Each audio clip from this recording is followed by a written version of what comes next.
Om Swastiastu. Perkenalkan, nama saya Nilulia Priyanti dengan NIM 241705119. Pada kesempatan kali ini saya akan membahas mengenai jawaban saya terkait soal yang terdapat pada UAS dalam matkul agama Hindu.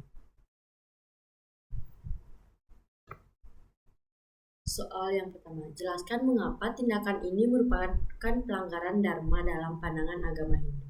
Jadi, tindakan menerima suap jelas melanggar dharma karena bertentangan dengan ajaran moral dan spiritual dalam agama Hindu, khususnya nilai satya atau kejujuran. Sebagai aparat negara, seseorang seharusnya menjadi pelayan rakyat yang menjaga keadilan dan integritas. Meskipun dianggap biasa di lingkungannya, perbuatan tersebut tetap tidak dibenarkan, karena dharma tidak ditentukan oleh kebiasaan sosial, melainkan oleh kebenaran sejati. Suap bukan hanya merusak tatanan hukum, tetapi juga mencederai nilai rohani pelakunya. Soal yang kedua yaitu nilai-nilai apa yang seharusnya dijunjung oleh seorang abdi negara menurut ajaran Hindu. Seorang abdi negara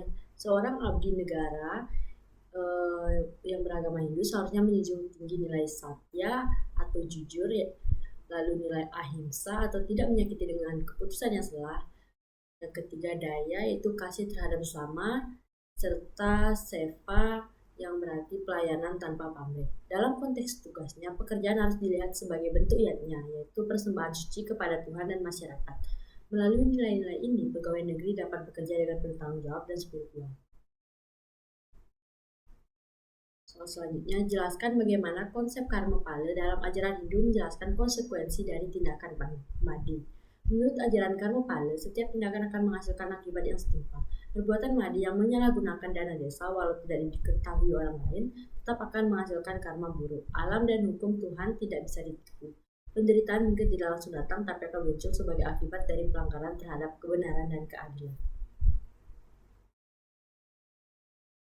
Lalu, apa pesan moral dari konsep karma pala bagi para pemimpin yang memiliki wewenang keuangan?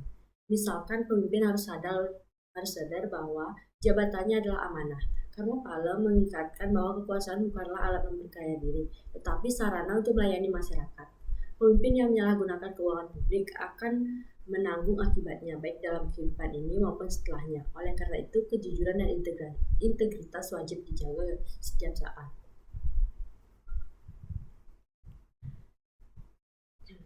Tinjau kasus ini dari prinsip satya dan serta dalam ajaran Weda. Anggota DPRD yang korup tetapi tampil religius telah melanggar prinsip satya, yaitu kebenaran, dan reta, yaitu ketertiban semesta.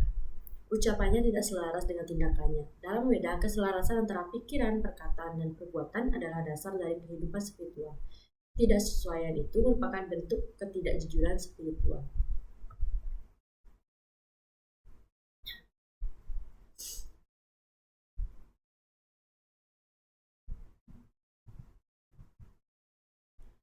Lalu pertanyaan selanjutnya itu apa bentuk kemunafikan spiritual dalam kasus ini dan bagaimana seharusnya umat Hindu bersikap? Kemunafikan spiritual terjadi saat seseorang memanfaatkan simbol keagamaan untuk menutupi perbuatan adharma. Umat Hindu seharusnya kritis dan tidak menilai dari tampilan luar saja. Mereka harus mendorong para pemimpin agar kembali ke jalan dharma dan menjaga kesucian pura serta ajaran suci dari kepentingan pribadi.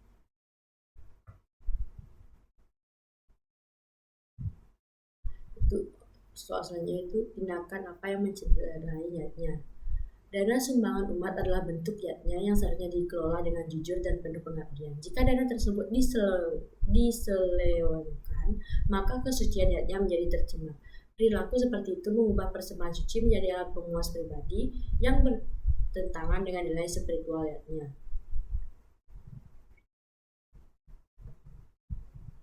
Akibat spiritual dan sosial. Apa akibat spiritual dan sosial? Secara spiritual, tindakan ini mendatangkan karma buruk karena mengkhianati kepercayaan umat dan merusak niat suci. Secara sosial bisa muncul krisis kepercayaan, perpecahan, bahkan konflik antar umat. Oleh karena itu, yatnya harus dijaga dari niat buruk dan dilandasi keikhlasan.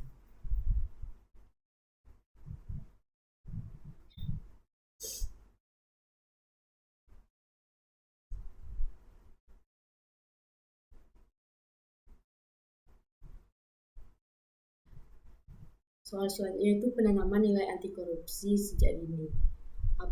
Apa saja penanaman nilai anti korupsi sejak dini? Nilai Hindu seperti satya atau jujur, ahimsa atau tidak merugikan, dan daya atau kasih sayang sangat penting dalam membentuk karakter sejak dini. Anak perlu dibiasakan hidup jujur dari rumah, sekolah, dan masyarakat agar memiliki integritas yang kuat dan tidak mudah terpengaruh berbuat curang. Sloka atau ajaran Hindu yang memuat hal tersebut, yaitu Sloka Satya Naasti Paro Dharma dari Manawa Dharma Sastra menyatakan bahwa tidak ada dharma yang lebih tinggi dari kejujuran. Ini bisa menjadi pedoman utama dalam membentuk karakter anti korupsi. Kejujuran adalah akar dari semua nilai kebaikan dalam ajaran Hindu.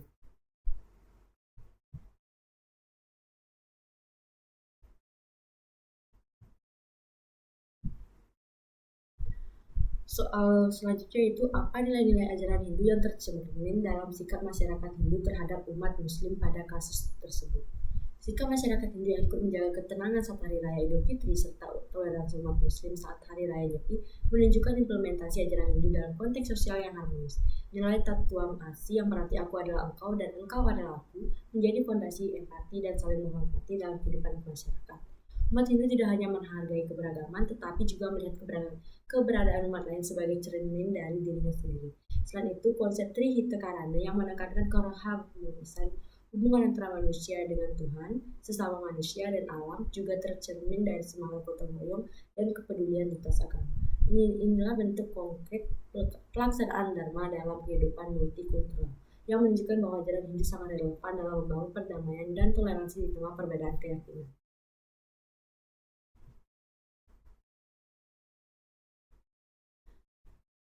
Lalu, bagaimana penerapan ajaran Tattwamasi dan Wasudhaiva Kutumbakam dalam kasus Wayan? Kasus Wayan yang dengan terus membantu menghias kelas saat perayaan Natal mencerminkan implementasi ajaran Tattwamasi, yaitu kesadaran bahwa setiap makhluk adalah bagian dari diri sendiri. Ajaran ini membentuk empati dan rasa kepedulian yang dalam terhadap sesama, tanpa memandang perbedaan agama. Selain itu, tindakan Wayan mencerminkan nilai Wasudhaiva Kutumbakam, yaitu konsep bahwa seluruh dunia adalah satu keluarga. Dalam konteks keberagaman, Wayan menunjukkan bahwa perbedaan agama bukan penghalang untuk saling mendukung dan berbagi kebaikan. Tindakan sederhana seperti membantu menghias kelas mengandung makna spiritual yang besar, yakni menciptakan kedamaian dan keharmonisan dalam kehidupan lintas iman. Ini adalah bentuk nyata dari dharma sosial yang diajarkan dalam kitab suci Hindu. Lalu apa bentuk kerukunan beragama yang tercermin dalam studi kasus tersebut? Jelaskan kaitannya dengan konsep Dharma dalam agama Hindu. Studi kasus ini mencerminkan kerukunan beragama yang bersifat aktif dan reflektif, di mana warga Hindu dan Kristen berdialog secara terbuka demi menciptakan suasana ibadah yang saling menghormati. Kesepakatan untuk mengatur jadwal kegiatan ibadah agar tidak saling mengganggu menunjukkan peran nyata dari prinsip kesamaan atau toleransi dan sama cita atau kesetaraan. Dalam konteks ajaran Hindu, tindakan ini menunjukkan penerapan dharma sosial, yakni menjalankan kewajiban moral dalam membangun keharmonisan hidup bersama. Dharma bukan hanya kewajiban spiritual individual, tetapi juga mencakup tanggung jawab kolektif dalam menciptakan keteraturan, kedamaian, dan saling pengertian dalam masyarakat pluralistik. Ketika kedua umat bersedia saling mengakomodasi, mereka tidak hanya menjaga hak masing-masing, tetapi juga menegakkan nilai-nilai dharmika secara bersamaan. Sebutkan ajaran Hindu yang mendasari sikap gotong royong dan kerjasama lintas agama. Sikap gotong royong dan kerjasama lintas agama merupakan bentuk implementasi nilai-nilai luhur dalam ajaran Hindu seperti Tattwamasi, Trihita Karana, dan Karma Yoga. Tattwamasi membentuk kesadaran bahwa membantu orang lain berarti membantu diri sendiri. Trihita Karana mendorong keharmonisan antara manusia dan sesama, yang dalam konteks ini terwujud melalui kerja bersama membangun fasilitas desa tanpa memandang latar belakang agama. Sementara itu, Karma Yoga mengajarkan pentingnya berbuat baik melalui tindakan nyata tanpa pamrih demi kesejahteraan bersama. Gotong royong antar umat beragama bukan hanya menciptakan manfaat fisik, tapi juga mempererat tali persaudaraan dan menciptakan masyarakat yang toleran serta harmonis. Dalam Hindu, kerjasama lintas agama seperti ini merupakan wujud dharma yang hidup dalam kehidupan sehari-hari.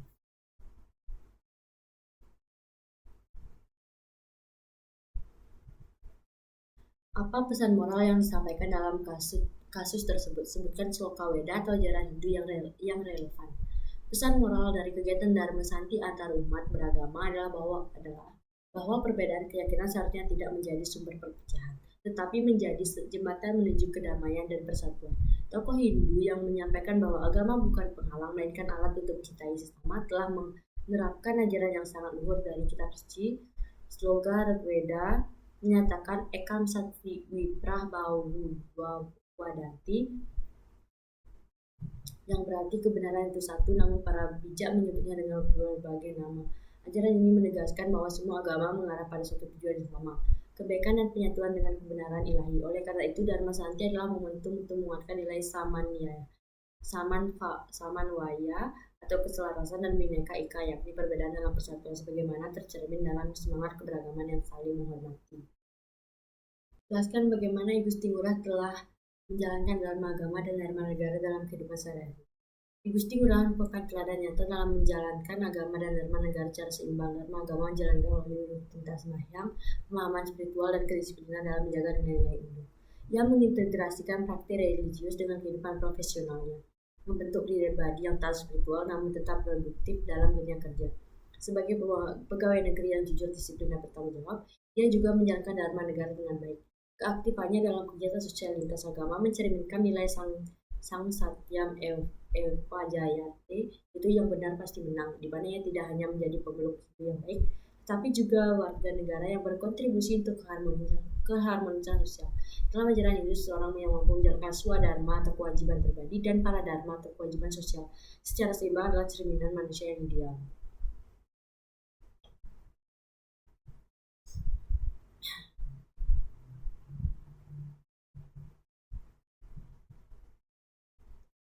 Analisis sikap Made berdasarkan konsep keseimbangan antara pelaksanaan dharma agama dan dharma negara menurut ajaran Hindu.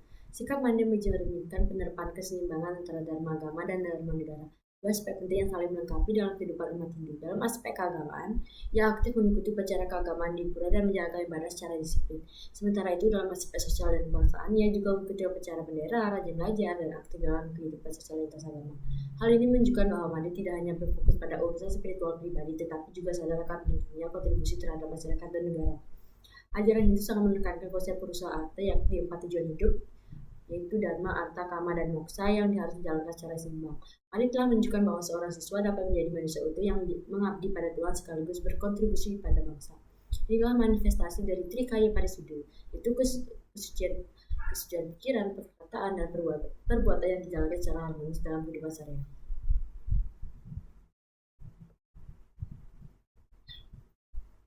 Sekian pembahasan terkait jawaban dari soal-soal pada UAS mata kuliah agama Hindu. Jika ada salah kata, saya mohon maaf.